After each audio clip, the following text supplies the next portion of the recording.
संवाददाता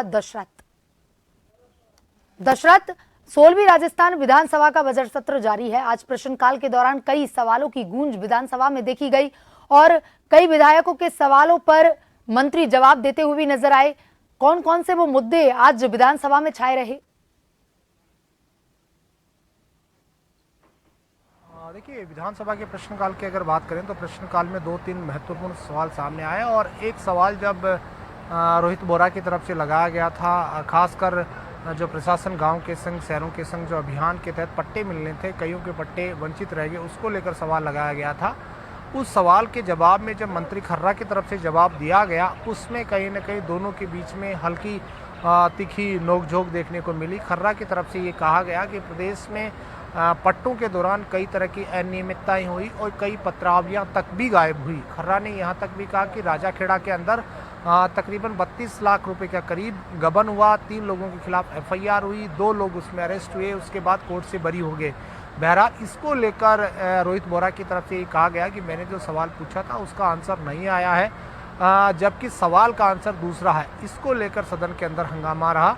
एक ब्यावर के विधायक की तरफ से सवाल लगाया गया था कि ब्यावर को क्या ईआरसीपी का पानी अजमेर और ब्यावर को मिलेगा। इस पर मंत्री की तरफ से जवाब दिया गया कि अजमेर के पास एक डैम बनाया जा रहा है, डैम के माध्यम से अजमेर शहर और ब्यावर के आसपास का जो इलाका है वहाँ पानी सप्लाई की जाएगी।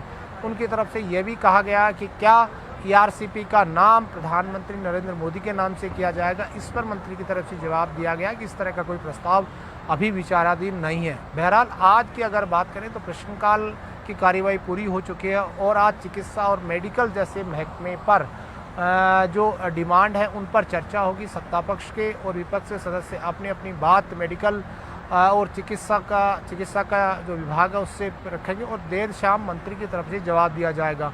संभवतः मंत्री की तरफ से जब जवाब दिया जाएगा तो कुछ घोषणाएं भी इस डिपार्टमेंट के जरिए जनता के लिए हो सकती हैं, क्योंकि जब जब डिमांड अनुदान की मांगें होती हैं उन पर बहस होती है, बहस के बाद जब सरकार की तरफ से रिप्लाई दिया जाता उस पर भी कुछ घोषणाएं हो सकती हैं। चर्चा की अगर बात करें तो इसमें खास तौर पे मेडिकल जो पॉलिसी है, आयुष्मान नाम किया गया है, पहले चिरंजीवी के नाम से था। इसमें जो इलाज की बात कही है, हालांकि सरकार ने सदन के अंदर कहा कि 25 लाख तक का इलाज दिया जा रहा है, लेकिन आज मंत्री की तरफ से स्पष्ट किया जाएगा कि वर्तमान जो सरकार है उसका आगे का क्या रोड मैप है, राजस्थान में कितने लोगों को इलाज मिला है, कैसे इलाज की जो पॉलिसी है उसको आगे बढ़ाया जाएगा, दवाइयों को लेकर क्या सरकार काम करेगी। ये तमाम जो बातें हैं वो मंत्री की तरफ से जब रिप्लाई आएगा, जवाब पेश किया जाएगा, उसमें सामने आ सकती है। श्वेता, धन्यवाद जी दशरथ, तमाम जानकारी के लिए धन्यवाद।